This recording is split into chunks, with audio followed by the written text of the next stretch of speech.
Boa tarde a todos, bem-vindos ao nosso programa de videoconferências da telemedicina desse segundo semestre. O cronograma já está disponível com todas as videoconferências do segundo semestre, já está à disposição de vocês no site do Telesaúde, e o cronograma impresso que chega em todas as cidades. Nós tivemos um pequeno atraso por um probleminha aqui antes do envio, mas já será enviado e vai estar chegando para vocês no mais tardar no final de agosto. Então, essa primeira videoconferência é um tema que a gente já discutiu, alguns slides, quem assistiu às minhas aulas anteriores vão até relembrar. Vou ser eu, então, que irei ministrar. Nós vamos falar um pouquinho das doenças tiroidianas, de nódulos tiroidianos e das disfunções tiroidianas, do hiper e do hipotireoidismo.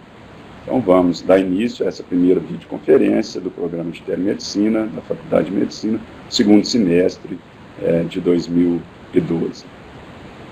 Bem, antes de mais nada, eu acho que é importante a gente lembrar a localização da glândula tireoide, até mesmo para a gente fazer um exame da glândula quando a gente estiver pensando em avaliar a presença ou não de nódulos tiroidianos. Então, a glândula tireoide é uma glândula que está localizada na porção,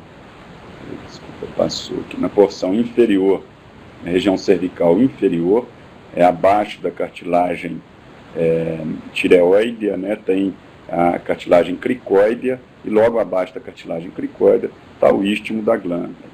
Então, a gente deve lembrar dessa anatomia da glândula para a gente proceder de forma correta à palpação, o exame da mesma. Tem o istmo e a glândula normalmente é composta por dois lobos, lobo direito e lobo esquerdo da glândula, que devem ser palpados. A técnica de palpação é variável, mas normalmente a gente assenta o paciente numa posição confortável, numa cadeira, explica a ele sobre o exame, que é um exame indolor, que não incomoda. O paciente deve ficar com a coluna bem retificada, sentado de forma bem encostado na cadeira, e a gente normalmente localiza primeiro a cartilagem tireoide, que é o pomo de Adão, que é mais proeminente em pacientes do sexo masculino. Posteriormente, a palpação da cartilagem tireoide do pomo de Adão, a gente encontra a cartilagem cricóidea. Logo abaixo, a gente já fica com a tireoide em nossas mãos, nos nossos dedos aqui. Então, a gente deve ficar atrás do paciente, proceder a essa manobra, solicitar ao paciente que guarde uma saliva na boca, ou dê a ele um copo com um pouquinho de água, porque muitas vezes, pela própria ansiedade do exame, ele fica com a boca mais ressecada, ele não tem saliva, para fazer a deglutição durante o exame, que depois que a gente está realmente com certeza que a gente está palpando a glândula, a gente pede o paciente para deglutir, que a glândula vai subir e descer e passar na nossa polpa digital, fazendo com que a gente palpe toda a extensão da glândula. A prevalência dos nódulos, só um minuto, acho que não está passando automático aqui não, eu fico segurando e está passando. A prevalência, vamos falar primeiro então dos nódulos tiroidianos. A prevalência dos nódulos na população geral é de 4 a 5%, isso quando é feito pelo exame físico, e até em 60% dos pacientes, principalmente acima de 40, de 50 anos, se a gente fizesse ultrassonografia tireoidiana em todos eles. Apesar de ser uma prevalência importante, principalmente a ultrassom, a prevalência de câncer de tireoide é bem mais baixa, apenas menos de 5% desses nódulos palpáveis que serão malignos, que serão câncer de tireoide. Então, dá mais ou menos 4 por 1 milhão. Já a incidência, esses dados dos Estados Unidos, aproximadamente 0,1% ao ano, lá na população norte-americana, em torno de 300 mil novos nódulos são detectados ao ano nos Estados Unidos.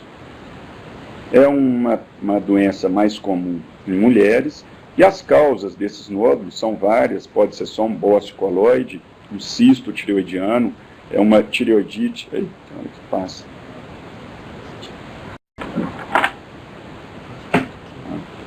Uma tireoidite que muitas vezes pode fazer com que alguns locais da glândula fiquem formando pseudonódulos e áreas mais palpáveis, mais endurecidas. Doenças granulomatosas podem acometer a glândula, neoplasias da tireoide, que é a grande preocupação, que é o que a gente procura afastar nos nódulos tiroidianos. As causas dos nódulos, os mecanismos dos nódulos,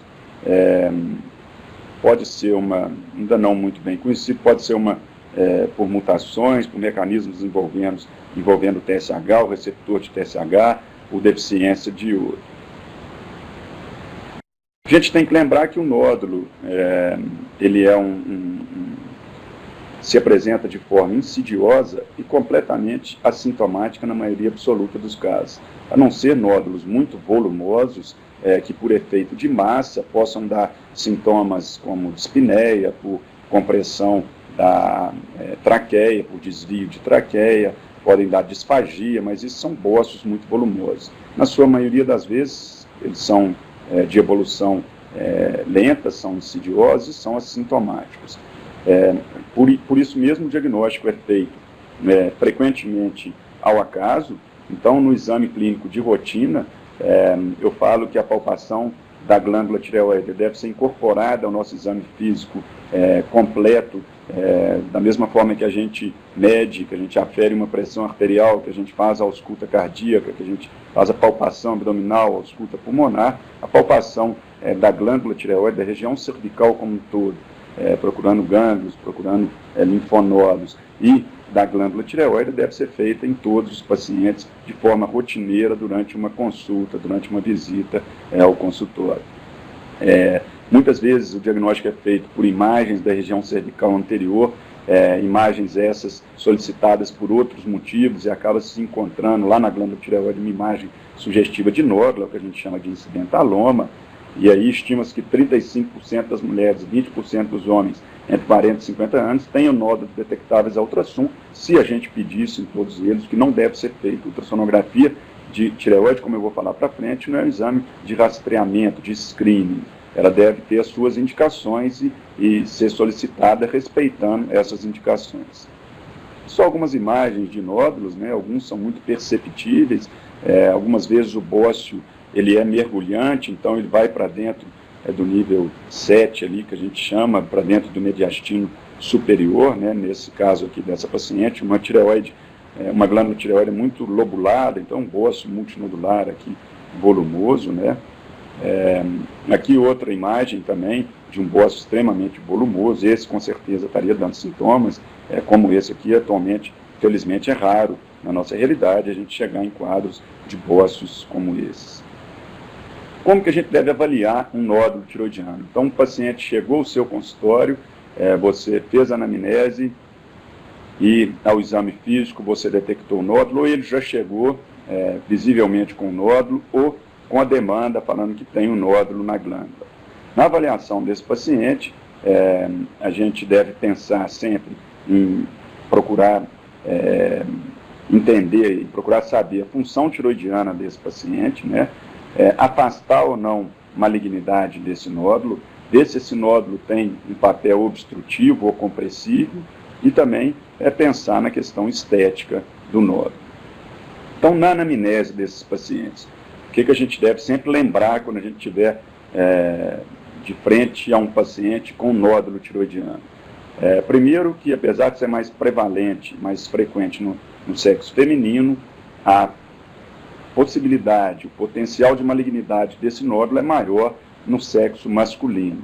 Então, um paciente com nódulo do sexo masculino já deve nos chamar um pouquinho a atenção pela chance maior de ser maligno do que no sexo feminino. A imagem saiu. Só um minuto. A imagem tinha saído. A mesma coisa, idade. Pacientes com idades abaixo de 20 anos ou acima de 70 anos tem uma chance maior também de malignidades, também deve nos chamar a atenção. Sintomas locais, que a gente deve sempre interrogar o paciente sobre o crescimento rápido desse nódulo, ao exame se é um nódulo fixo, se é um nódulo endurecido, de consistência pétrea, se o paciente está com quadro associado de uma rouquidão já persistente há mais de 3 semanas, se tem linfadenomegalias associadas. Isso tudo deve também nos chamar a atenção para uma possibilidade um pouco maior de malignidade desse nódulo. Então, isso tudo deve ser avaliado durante a anamnese desse paciente com nódulo tiroidiano. História familiar positiva.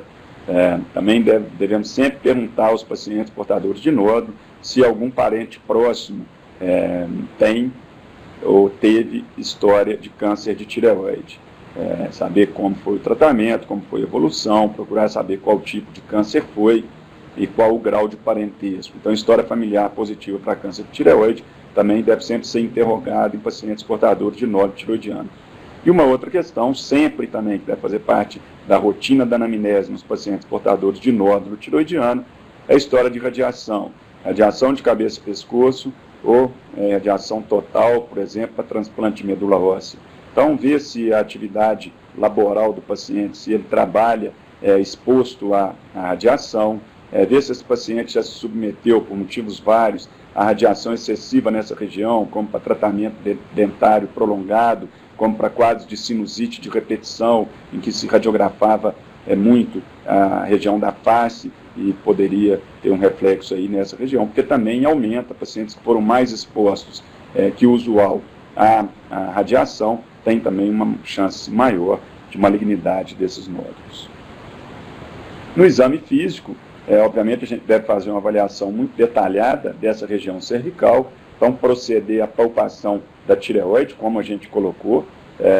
A partir do momento que a gente palpa esse nódulo, a gente deve procurar avaliar o tamanho, a consistência dele, a mobilidade, sensibilidade, se leva a um quadro doloroso ou não ao paciente, o que é pouco comum, como eu já disse. E depois uma avaliação laboratorial de imagem. Então, sempre que a gente detecta o nódulo, o primeiro passo é a gente afastar que esse nódulo seja um nódulo quente, um nódulo tóxico, que a gente chama, um nódulo funcionante, um nódulo que produz hormônio tiroidiano. Então, como que a gente afasta a possibilidade desse nódulo ser um nódulo produtor de hormônio tiroidiano? Solicitando a função tiroidiana. Então, a gente pede, inicialmente, na avaliação do paciente com nódulo tiroidiano, as provas de função tiroidiana. Inicialmente basta o TSH. Se esse TSH estiver abaixo dos valores de referência, nos informa que esse paciente está com provável tireotoxicose, com provável hipertiroidismo nesse caso, e aí sim a gente deve fazer uma cintilografia tiroidiana com iodo 131, com captação na 6ª e 24ª hora, mais o tireograma, para a gente avaliar se realmente esse nódulo ele está captando mais esse iodo radioativo que foi dado na cintilografia e se é um nódulo funcionante. É importante a gente afastar, então, porque nódulo funcionante, um nódulo quente, um nódulo tóxico, ele tem uma chance pequeniníssima de malignidade. Então, nesses casos, a gente nem precisa estender propedêutica para se afastar a malignidade se o nódulo for um nódulo funcionante. Afastado isso, ou pelo fato do TSH ter vindo normal, ou hipotiroidismo, então afastou a chance desse nódulo ser um nódulo funcionante.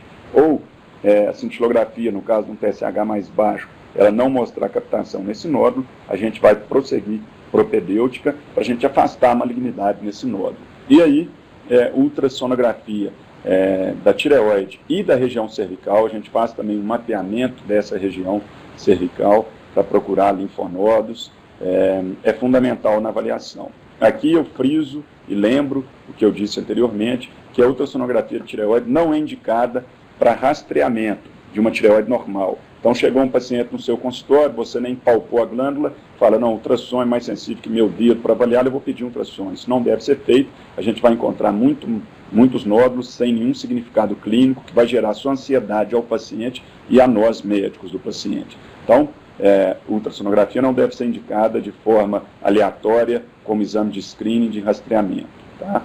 Uma vez que a gente palpou com a técnica apropriada e a gente considerou aquela tireoide normal a palpação, não precisa de se realizar a ultrassonografia dessa glândula. Quando que é indicado a ultrassonografia da glândula?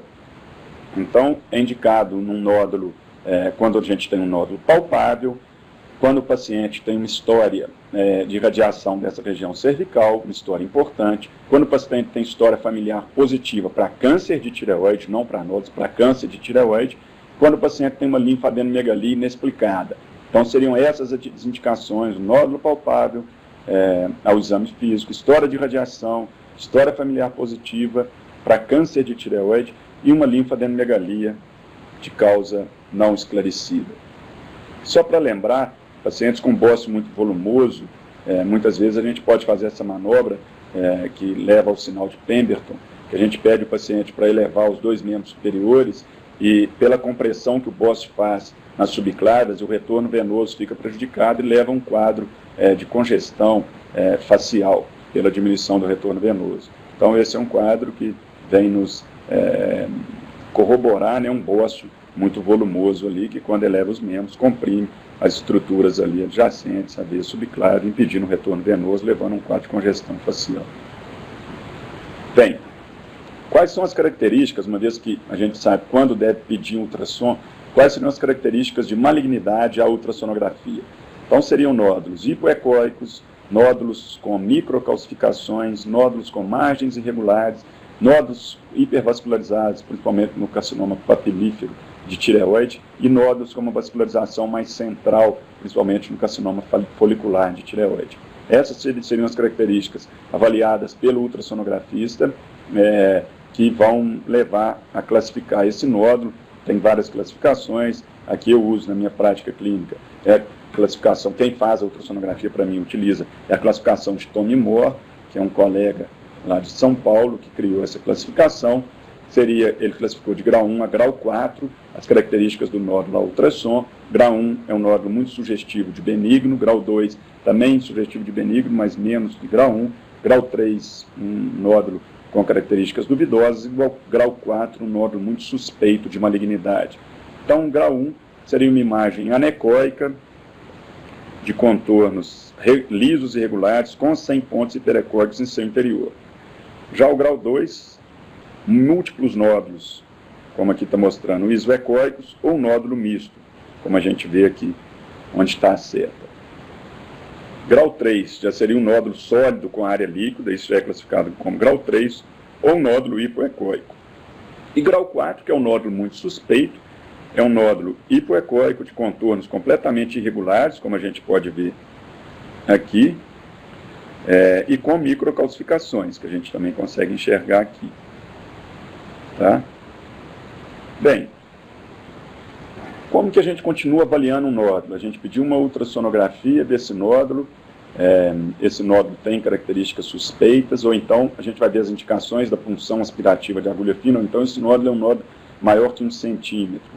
A maioria dos nódulos acima de 1 centímetro, a gente acaba solicitando uma punção. Uma punção, idealmente, deve ser feita por um profissional experiente com esse exame, e sempre guiada, atualmente sempre guiada, idealmente sempre guiada pela ultrassonografia. Quais seriam as indicações atualmente da gente fazer uma punção aspirativa para agulha fina?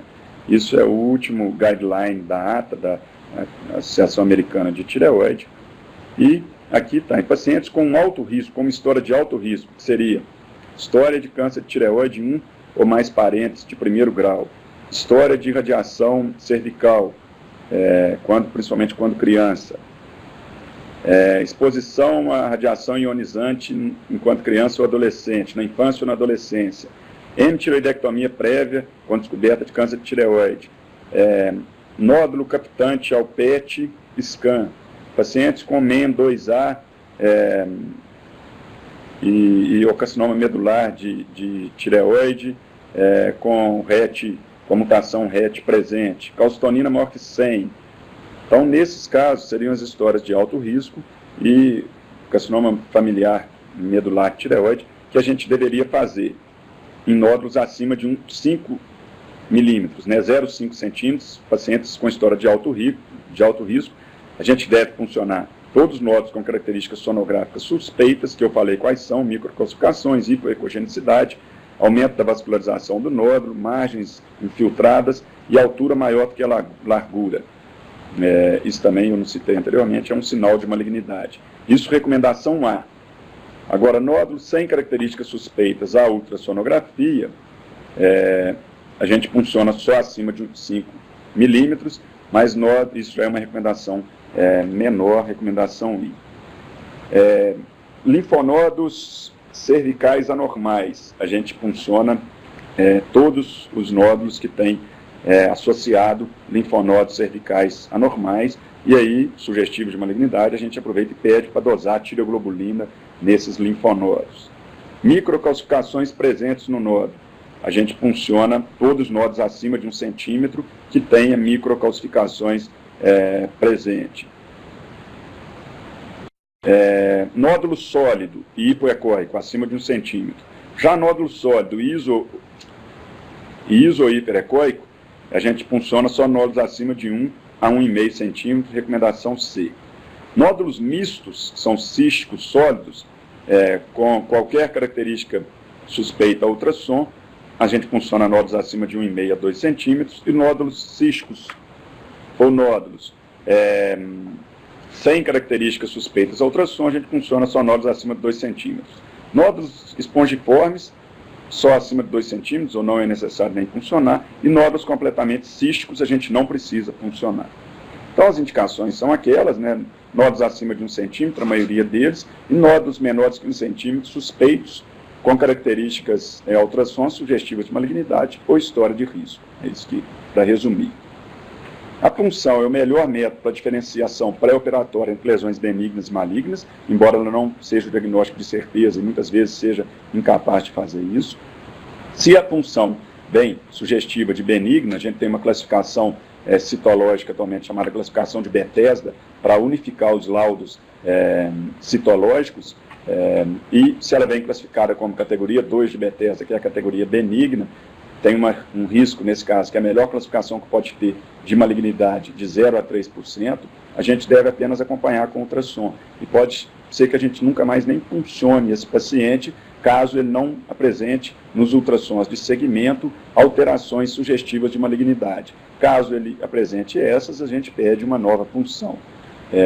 Nódulos que vêm classificados citologicamente como malignos ou indeterminado, que é o caso da neoplasia folicular, né, que é a categoria 3 e 4 de Bethesda atualmente, ou categoria 5 e 6, que é o maligno, a gente deve solicitar uma tireoidectomia para esclarecimento do quadro.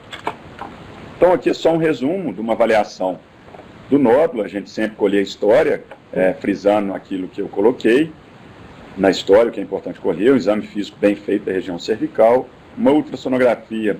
Inicialmente a gente pede o TSH, se o TSH está normal ou aumentado, a gente vai para a ultrassonografia de tireoide. Se o TSH está diminuído, sugerindo hipertireoidismo, a gente vai para esse lado, fazer apenas a cintilografia.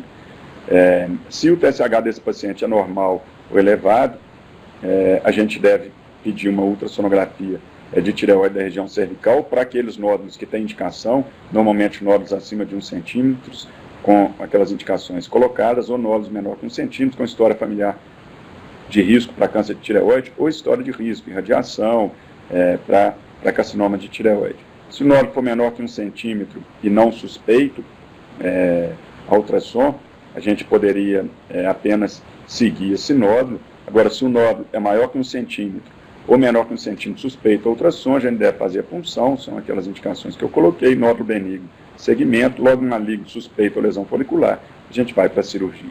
Então, de nódulo, era isso. Eu acho que é só para tentar nortear a conduta de vocês em relação aos nódulos tiroidianos. Depois a gente vai ter um espaço para discussão, em que vocês podem já ir anotando aí, ou mesmo enviando as questões, que ao final eu vou responder a todas. Bem, falando um pouquinho do hipertiroidismo, inicialmente a gente deve diferenciar hipertiroidismo de tireotoxicose. Hipertiroidismo é aumento do hormônio tiroidiano circulante por produção aumentada pela glândula tireoide. Então, já a tireotoxicose são sinais ou sintomas clínicos decorrentes do aumento desses hormônios circulantes. Então, todo hipertiroidismo leva a uma tireotoxicose. Agora, nem toda tireotoxicose é devida a um hipertiroidismo, tá? Então, tireotoxicose, quais seriam as causas de aumento do hormônio circulante levando a sintomas? Produção aumentada de hormônio pela glândula, pela tireoide.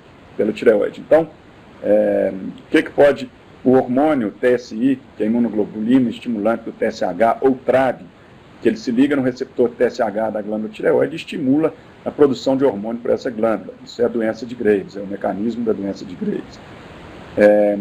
O própria gonadotrofina coriônica, como na mole datiforme, como no coriocarcinoma, tem uma subunidade desse hormônio que é semelhante à subunidade do TSH, e ela acaba se ligando lá na tireoide, estimulando mais a produção de hormônio. O estímulo pelo TSH, como pelo TSH-OMA, que a gente chama, o tirotrofinoma, que é um adenoma hipofisário, produtor de TSH, que é um quadro extremamente raro, ou resistência aos hormônios tiroidianos T3 e T4. Produção autônoma, como num nódulo tóxico, num adenoma tóxico, como a gente colocou. Então, esses são todos os quadros de tirotoxicose secundário à produção aumentada da tireoide, isso tudo também é hipertiroidismo. Agora, tem quadros também de tirotoxicose que é independente da produção aumentada pela glândula tireoide, como quadros de liberação aumentada, onde ocorre apenas uma inflamação da glândula, uma liberação dos hormônios ali estocados, que é o quadro de tireoidite. Ou por ingestão inadvertida de hormônios tiroidianos, ou porque em câncer de tireoide, por exemplo, que precisa ingerir uma dose maior para suprimir o TSH, então é um hipertireoidismo factício, ou pela produção ectópica, ou factício, ou muitas vezes, e como infelizmente a gente se depara ainda com fórmulas que não devem ser prescritas, que é um equívoco prescrevê-las, fórmulas para emagrecimento, que muitas vezes contém várias coisas, inclusive, infelizmente, hormônio tiroidiano, né? E produção ectópica, como teratoma, como metástase funcionante de carcinoma folicular. Então, aqui é onde teratoma tem um tecido tiroidiano que produz hormônio tiroidiano, então metástase funcionante de carcinoma folicular, que é uma coisa rara. Então, essas causas é importante vocês terem sempre em mente como causas de hipertiroidismo de um paciente que apresente... deixa eu voltar para vocês.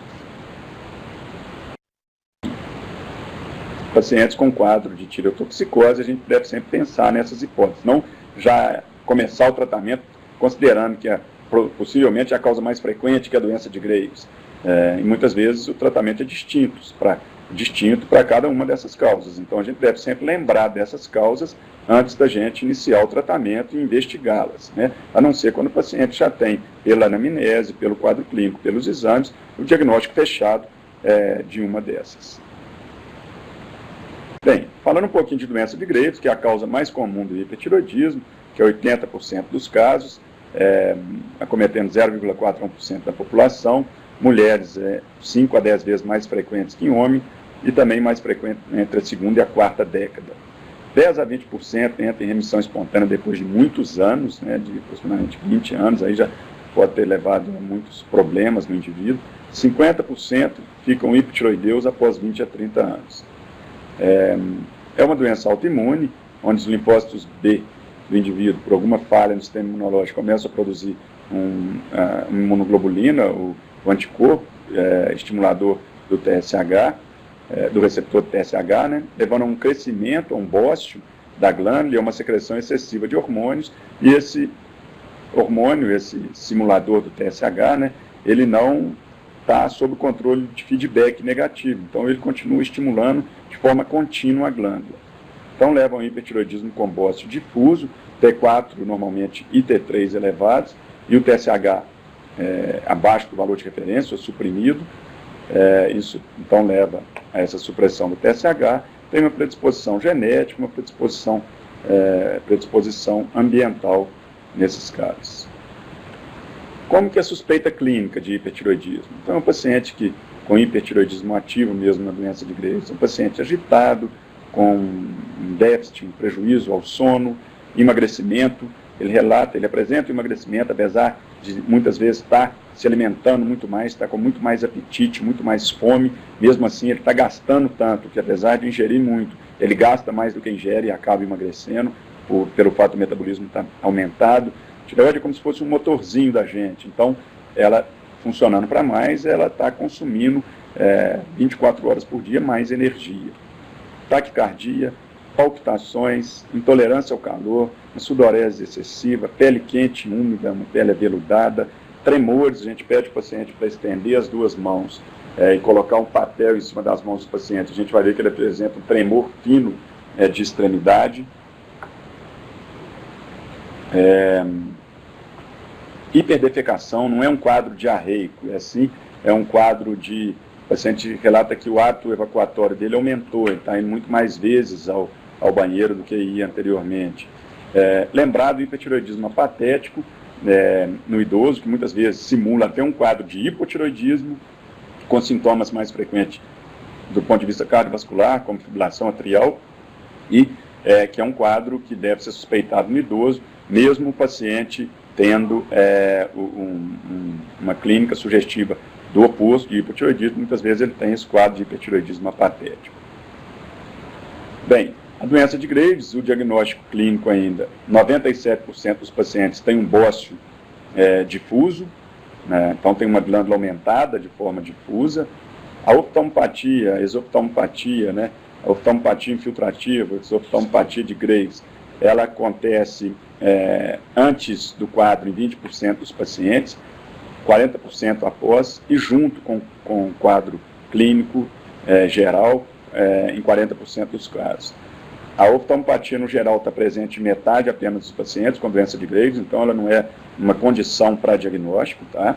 Mas uma vez que está presente, junto com o bócio e com o hipertireoidismo, já fecha o diagnóstico, não precisamos fazer nenhuma outra propedêutica, já fecha o diagnóstico de doença de Graves, mas lembrando que ela não é condição para diagnóstico.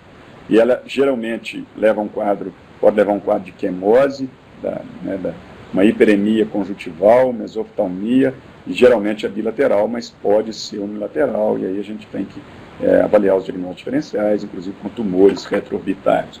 E a dermopatia é menos frequente, só em torno de 5 a 10% dos pacientes, mais presente quando tem oftalmopatia, é um mixedema pré-tibial, com uma pele em casca de laranja, então leva a esse espessamento da pele. Como que a gente avalia o diagnóstico laboratorial? Então, idealmente, a gente deve pedir uma função tiroidiana com TSH, T4 livre e T3 total ou T3 livre, mas o T4 deve ser livre. Os anticorpos, que no caso o TRAB, né, o TSI, se tiver disponível para vocês aí. E muitas vezes, se o paciente não tem um bócio muito expressivo e oftalmopatia, para ter certeza do diagnóstico, é necessário a gente fazer a cintilografia com captação do iodo e o tireograma. Como que é o tratamento do hipertireoidismo? A gente tem 3 possibilidades: o tratamento medicamentoso, a radioterapia e o tratamento cirúrgico. O tratamento medicamentoso, temos 2 drogas em nosso meio, que é o metimazol, o tafazol e o propiltiuracil. As vantagens do metimazol é a posologia, uma dose única. Ele inibe a tireoperoxidase, que é a principal enzima na maquinaria tiroidiana para a produção dos hormônios tiroidianos. Ela participa na oxidação, na organificação e no acoplamento, né, da síntese dos hormônios tiroidianos, e a dose normalmente é de 20 a 40 miligramas dia.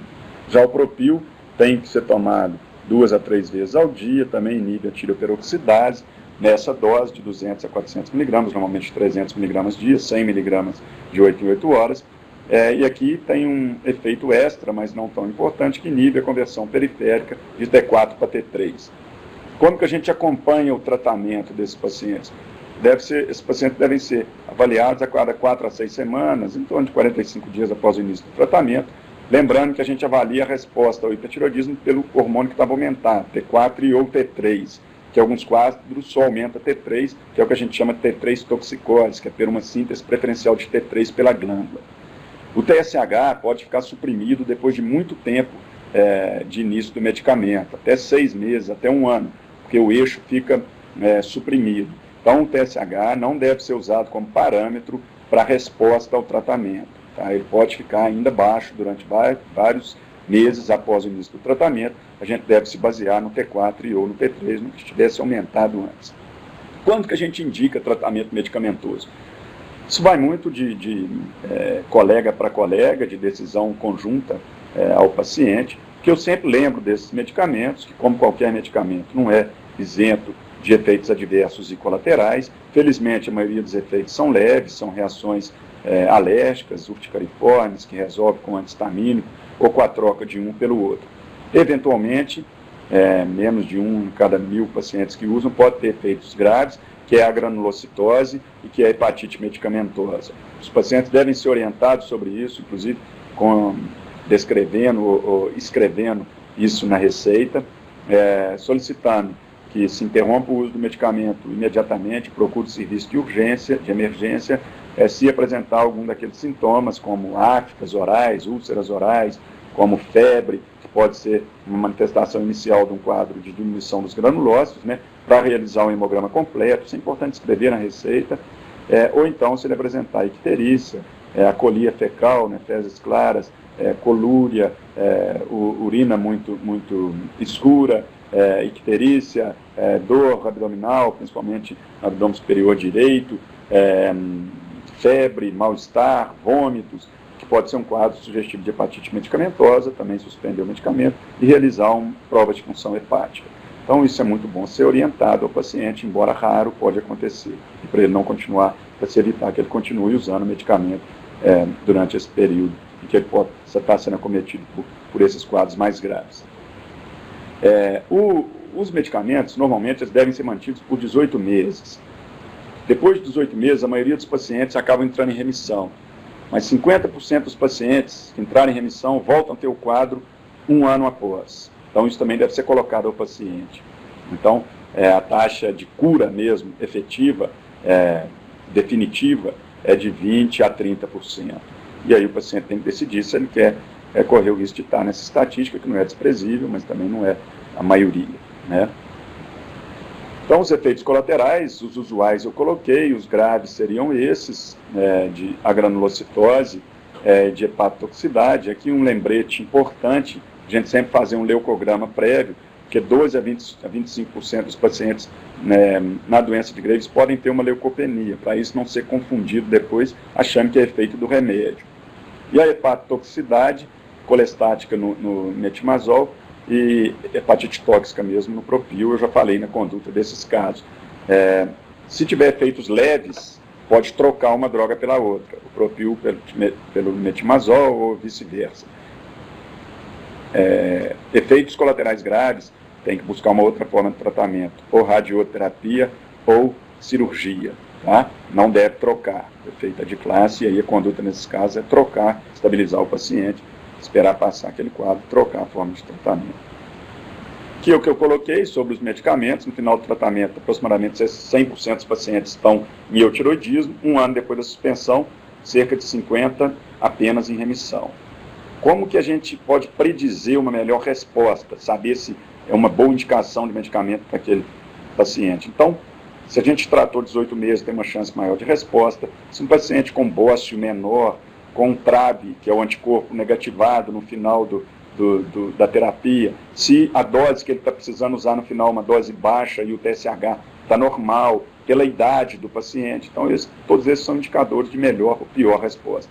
Lembrar que muitas vezes na fase inicial, salvo contraindicações, pacientes com quadro de asma ou bronquite asmática, o beta-bloqueador pode se fazer necessário para controlar os sintomas de tremores, de taquicardia, que muitas vezes são intensos, com risco ao paciente, e ele consegue, e o remédio demora um tempo a fazer o seu efeito. Então, muitas vezes, beta-bloqueadores, salvo contraindicações, são drogas interessantes de serem iniciadas junto com os antitiroidianos no início do tratamento. Depois, quando controlar a função tiroidiana e melhorar os sintomas, a gente vai tirando de forma gradual.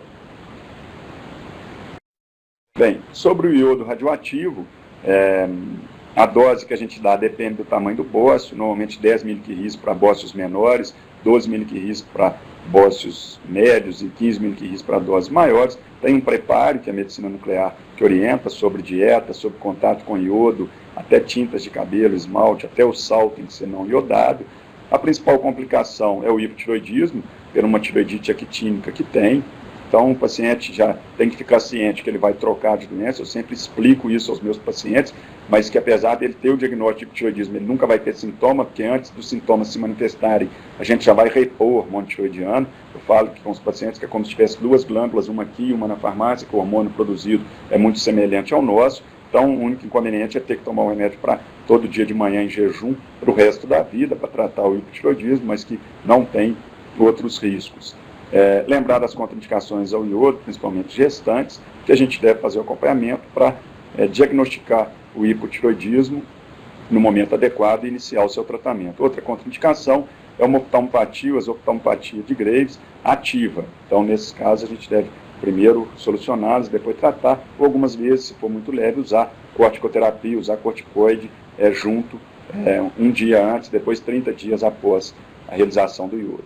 Cirurgia, atualmente, para tratamento de doença de Graves, está indicada para casos muito pontuais, casos falha ou contraindicação da droga antitiroidiana e do iodo, câncer de tireoide associado, que aí, obviamente, a gente vai tratar cirurgicamente.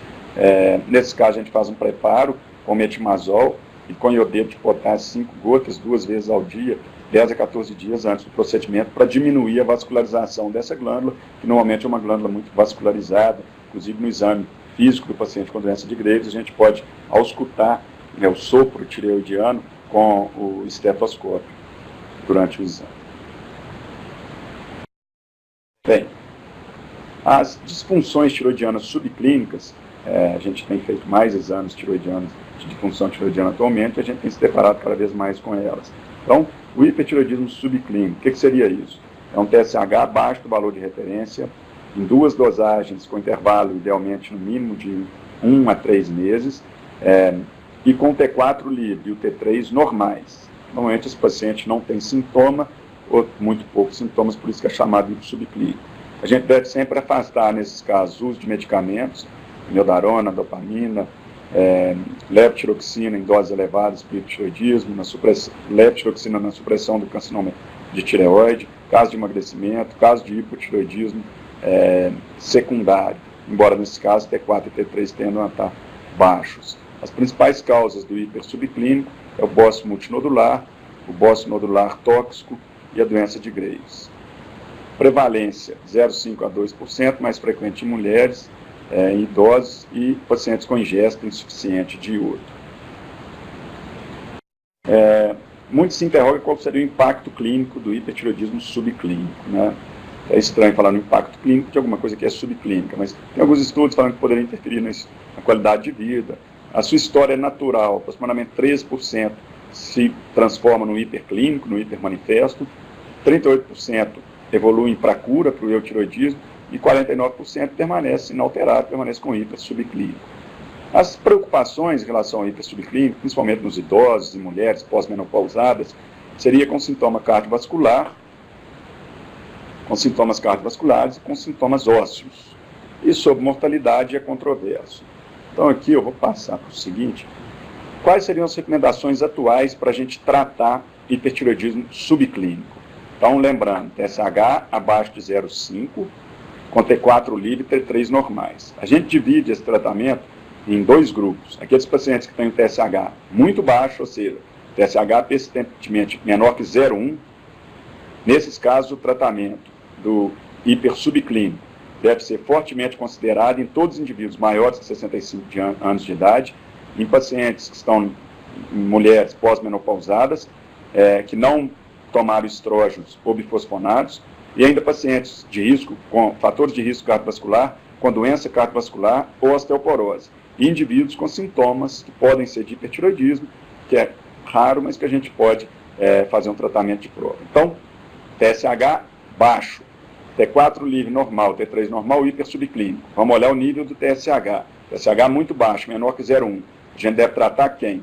Maior que 65 anos, mulher pós-menopausada que não fez reposição hormonal ou usou bifosfonado, que aí não diminui o risco de osteoporose, pacientes com doença cardiovascular, com fatores de risco cardiovascular ou com diagnóstico já de osteoporose, e quem tem sintomas de hipertiroidismo. Seriam essas indicações da gente tratar o hipertiroidismo subclínico em pacientes com TSH menor que 0,1. Pacientes com TSH entre 0,1 e 0,5, quer dizer, tem hipersubclínico, o T4 está livre, está normal, o T3 também está normal, lembrar sempre que dosar o T3 também, porque pode ser uma baixa TSH pelo aumento isolado do T3, que é T3 toxicose, que eu citei atrás. Então, quando o TSH está baixo, mas está entre 0,1 e 0,5, está menos baixo, né, do que o anterior, o tratamento deve ser considerado apenas em indivíduos maiores de 65 anos de idade, em pacientes com doença cardiovascular ou sintomas de hipertiroidismo. Então, esse grupo é mais restrito para se indicar tratamento, certo? Bem, para terminar, vamos falar um pouquinho de hipotireoidismo. Na maioria absoluta das vezes, o hipotireoidismo é primário, ou seja, por um problema na glândula tireoide, e na maioria absoluta das vezes é por uma doença autoimune, a tireoidite de Hashimoto, que é um autoanticorpo, antitireoperoxidase, anti-TPO, que é aquela principal enzima na produção dos hormônios tireoidianos, ele acaba levando a um quadro inflamatório crônico ali da glândula e acaba por destruir o parênquima daquela glândula. É a causa mais comum, a tireoidite de Hashimoto. Então, tem também problemas na hipófise e no hipotálamo, que são mais raros, o hipotireoidismo central, né, chamado de secundário ou terciário, hipófise e hipotálamo, respectivamente. Os fatores de risco para hipotireoidismo seriam mulheres acima de 60 anos, uso de drogas como a miodarona, lítio, síndrome de Down. O hipotireoidismo primário, então, mais frequente em pacientes leucodermos, em mulheres. A tireoidite Hashimoto, como eu disse, é a principal causa, uma doença autoimune pelo anticorpo anti-TPO. Outras tireoidites também são causas dessa doença.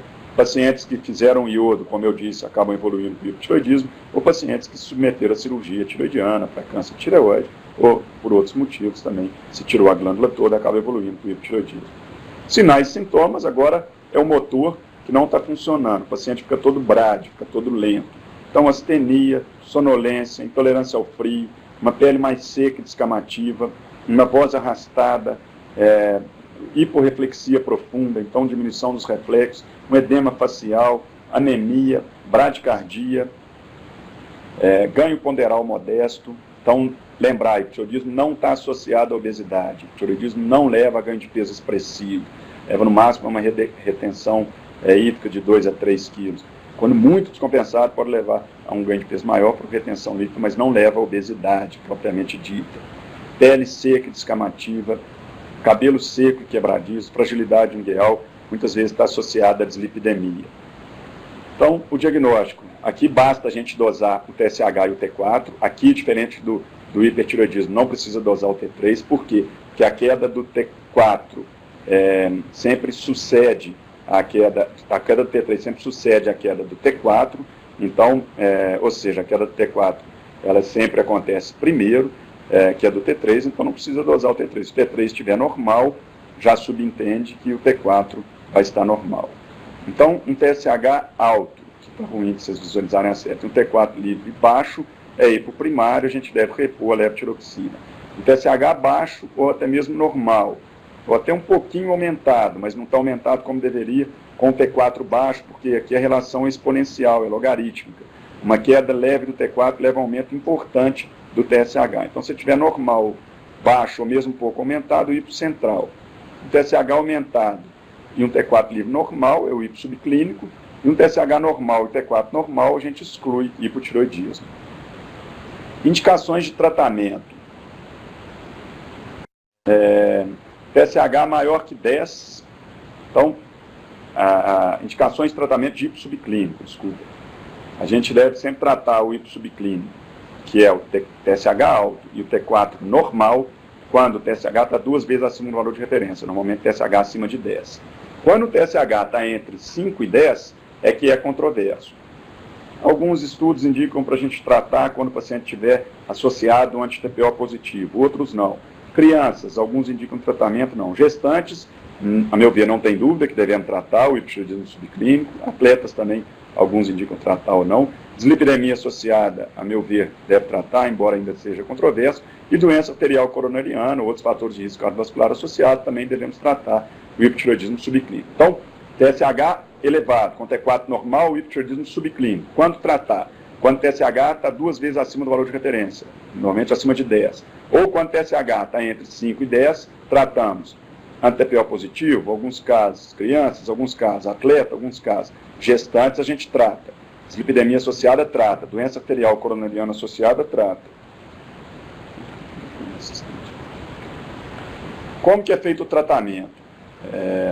Então, levotiroxina, na dose de 1,7 microgramas por quilo ao dia, normalmente é essa dose.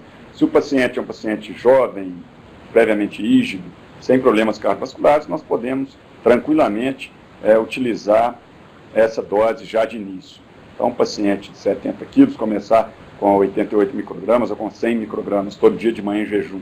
No idoso, a gente deve começar com a dose bem baixa, somente idosos cardiopatas, com a metade de um comprimido de 25, é a única situação em que eu acho que a gente pode, por um intervalo curto, partir o hormônio tiroidiano. O paciente se adaptou bem ao uso, depois de 15 dias a gente dobra essa dose para 25 e observa.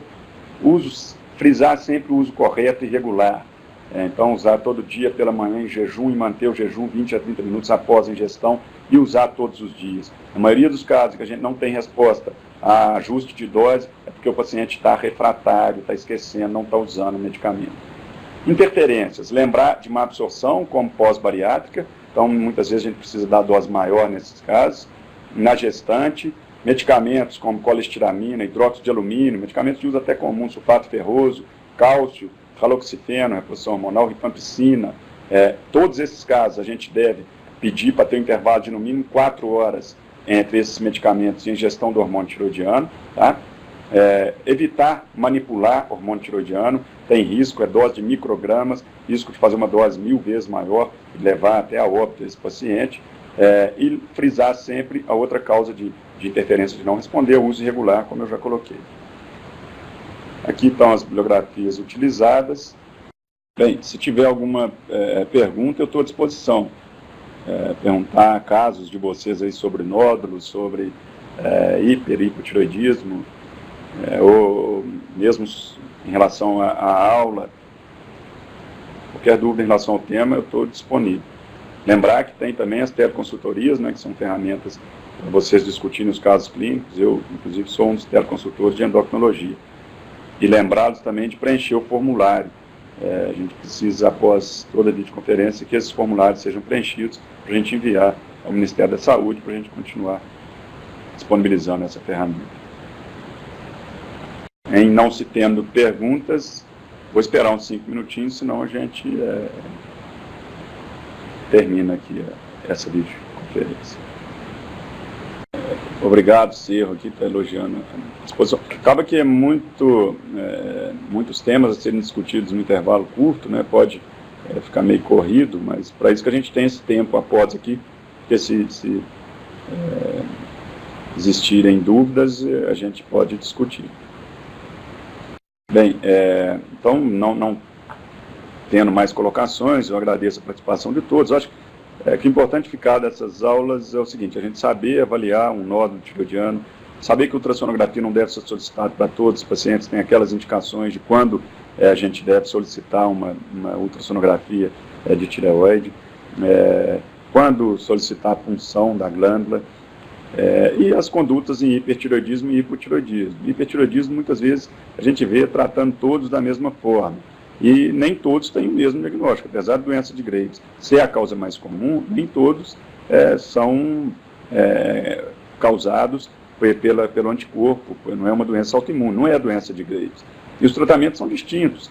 O tratamento, por exemplo, da doença de Graves, de um nódulo tóxico e de uma tireoidite, todos eles levam a um quadro de tireotoxicose, de excesso de hormônio circulante, de diminuição de T4 e ou T3, de diminuição do TSH. Os tratamentos são diferentes. Então, a gente deve antes definir a etiologia para depois iniciar o tratamento, né?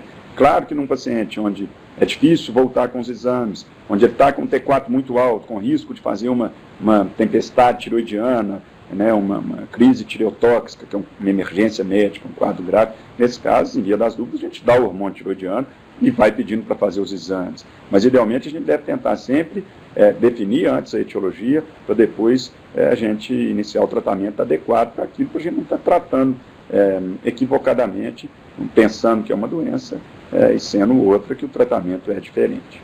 Tá? Então, mais uma vez, eu agradeço a participação de todos. Já quero deixar aqui o convite para a próxima videoconferência, sem ser na quinta-feira próxima, dia 16, na seguinte, dia 23 de agosto, em que o quadro é dispepsia, como abordar a dispepsia na atenção primária. Eu deixo já o convite para a participação de todos vocês. Agradeço, uma boa parte a todos. Por favor, preencher o formulário aí para a gente. Boa tarde.